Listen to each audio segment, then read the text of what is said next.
Welcome to part 4, the final video for the lecture series on chapter 10. Now we're going to talk about what happens when all of these dark side of relationships end up terminating or de-escalating a relationship. So we talked about stages in which a relationship builds, how you meet somebody you've never met before, they become an acquaintance, they become somebody you know a little better, there's escalation, there is self-disclosure, there's levels of intimacy, and ultimately you have this relationship that you would consider to be one of the closest relationships that you have. That is escalation of relationship. That is building of a relationship. That is growing stronger relationships. This is the de-escalation or termination of a relationship and the different stages we go to when that happens. So let's talk about the first question you ask when there is a de-escalation in a relationship. Is this the end? Is this the end of the relationship? If the answer is no, then there is this idea that you will repair and renew the relationship. You will think back to a couple videos ago. You will have a discussion. You will ask important questions. You will ask for forgiveness. You will grant the forgiveness, and you will move on. If the answer is yes, then you have the beginning of the end in a relationship. So ways in which relationships fade. They go from varying degrees of it happening quickly to it happening slowly to it happening in very well-defined increments. So fading away is the term that we use when something just kind of goes away. Something just fades naturally. It's just not a relationship that you have in common anymore. You don't have anything that you do together. Your lives have kind of gone separate ways, and it kind of just fades away. I always use an example for somebody that I was friends with in high school, that I was very close friends with in high school. And we kind of went our own separate ways towards the end of our senior year. We were going on two different paths. I was going to a college north of Pittsburgh. She was going to move to Florida with her brother.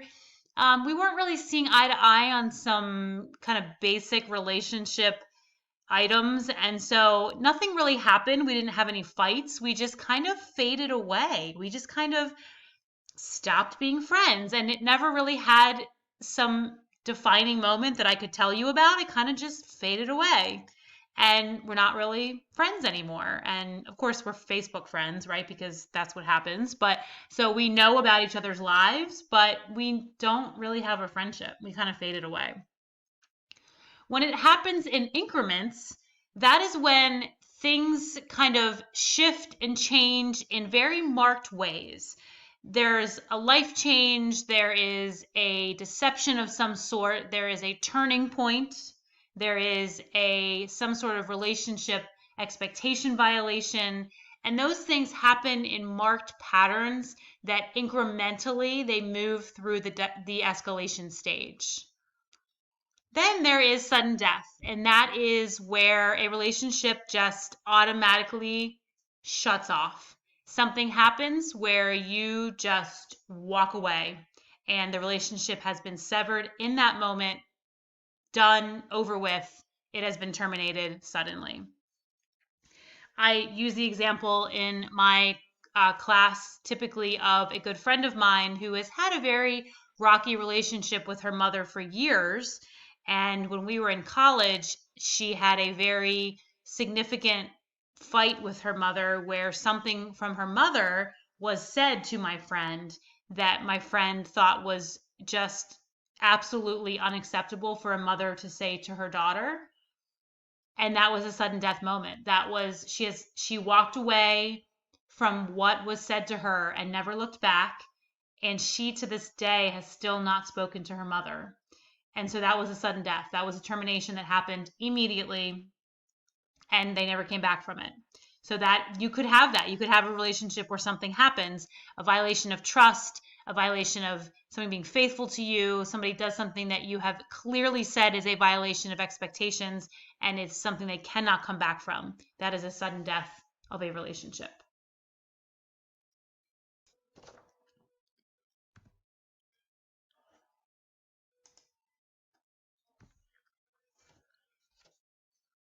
in the termination of a relationship, it can be one or the other or both actually wanting the relationship to end. So unilateral termination or de-escalation is when one partner wants to, but the other partner does not want to.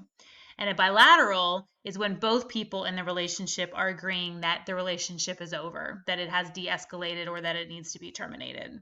In the example I gave you about sudden death, it's actually interesting because my friend's mother has wanted to have a relationship with my friend, has tried, I would say, no less than 50 times, and I'm not exaggerating, over the past 10 to 15 years, trying to salvage the relationship, and my friend just will not have it. So that is a unilateral sudden death because my friend, the relationship has died, and the other part of that relationship, her mother in this situation, does not want it to end. So unilateral and bilateral. Unilateral is one person does and the other doesn't. Bilateral is both partners. Let's talk about the relational dissolution process where things just kind of dissolve and go away. They happen in a couple different ways, or a couple different steps. The first step is this intrapsychic step where the relationship is kind of privately being evaluated by the partner or partners in a relationship. Typically, there is this heightened sense of how people behave, and there's definitely some sort of social exchange theory happening. There is cost versus rewards. There is kind of assessing whether the relationship could change in any way. It's all these things that are happening kind of in your mind. You're starting to question some things. Then you move forward to the next step where you either have a confidant that you are trying to talk to about the relationship, you are trying to discuss repair, you're trying to talk about concerns you have. A lot of times you get mediation involved in this area, but you're reaching out to somebody else. The first step is very intra in your own mind. The second step is you're reaching out to somebody else. Dyadic is also kind of dually happening, or dually could happen, meaning that you are trying to have some sort of conversation where you're trying to decide whether reconciliation or termination is an option. So again, you're reaching out to somebody else. You are doing this cost versus rewards, social exchange theory, but you are having this conversation back and forth about, should we move forward? Should we dissolve this relationship? When you have decided that you have reached the end of a relationship, it then goes to a social status. And that means that other people find out about it. You make the information public. You tell other people. You try to put out information about the end of the relationship to get the rumor mill under control. I think the book even says that you post something on Facebook about it, right? Because that's what people do. And you let somebody know your side of the story, your narrative, but you make it social. You make it out there for the public to know that the relationship has ended. It moves to one of the final stages of a relationship dissolving is called this grave dressing process. And the book likens it to putting flowers on a grave, but it basically means that you kind of make your story of the relationship over. You recount all of the pain and the hurt and the memories that you have with a relationship, and you do a couple things. You blame people for what they did. You take responsibility for what you might have done. You start to grieve it as a loss in your life. And like the book says, kind of putting flowers on a grave, you're just trying to get through whatever's going to work to get you through to the end of the relationship. You grieve it like you have a loss in a relationship. But the idea of the grave dressing is that you are going through all the things that happened to try to make sense of what happened in the relationship. The final one on the right is the resurrection of a relationship. And that's actually a separate process where you kind of review what you have done to yourself, have done to others. You identify things that you would never do again in a relationship, things that you would avoid at all costs. And resurrection isn't necessarily the resurrection of the relationship. It is trying to take what you learned from the determination of this relationship and use it to benefit yourself in future relationships. So it's kind of resurrecting what's left of you as you ended a relationship and using those tools to have better relationships in the future.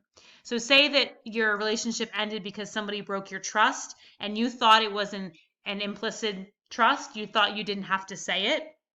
One of the things that you will learn through the grave dressing and the resurrection process is that in the next relationship I have, I might actually have to be explicit. I might have to say, it is not okay if you lie to me. And then you said it out loud, you learned that hard lesson from this termination process of a previous relationship, and you move it forward. It's the lessons you learned that you take forward. So termination strategies, ways in which we end relationships. We do this either indirectly or directly. Indirectly, we do things like we withdraw from the person. We start to do a cost escalation where we decide whether the information that we receive is worth the fights that we pick, the criticizing that we do. We start to kind of manage the amount of time that we spend with somebody, but we're wondering, is it worth it in the end, kind of questions that we ask. And then the final one is the pseudo de-escalation. And that is when typically one partner kind of redefines a relationship towards the lower end of things, like let's just be friends, I think is the comment that the book uses to kind of give you an idea of what it means by pseudo de-escalation. Or, I think that you can be more of a friend to me because, and you start to give all these justifications for why you want to de-escalate what you currently have, but you want to kind of keep it as a friend or as a different type of relationship in your life. The direct ways in which we end a relationship is we have negative identity management, not negatively, with negative identity management. And that is the idea that we have direct statements that help us in counter feelings in a relationship. So you kind of see it as, this is what I want out of the relationship. I can't believe that I have never wanted to be around someone like you. You say things like that try to manage this kind of negativity that you experience. You're very blunt with the information. Justifications happen, which are very clear statements that somebody says that are honest and still hurtful. They are absolutely things that will cut someone to their core, but it's justifying why you want to end the relationship, giving them actual examples. De-escalation is the idea that you slowly try to move away, you back away in increments to de-escalate something that was before. So it's kind of the increment stages of leaving, where we have the sudden death and the kind of fading away. This is the slow steps that you make in de-escalating something. Think about partners that have like trial separations, or they do things that are I'm happy now, but I might not be in the future, those types of things.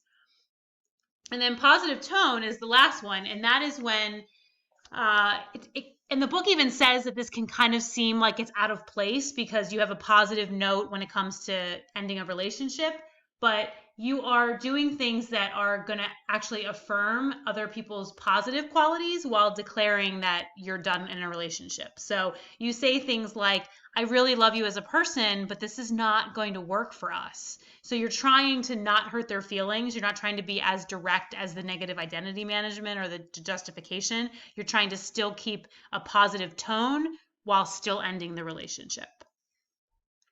How we manage the end. We do that the 7 ways that are in front of you. We express emotion. We try to figure out what happened.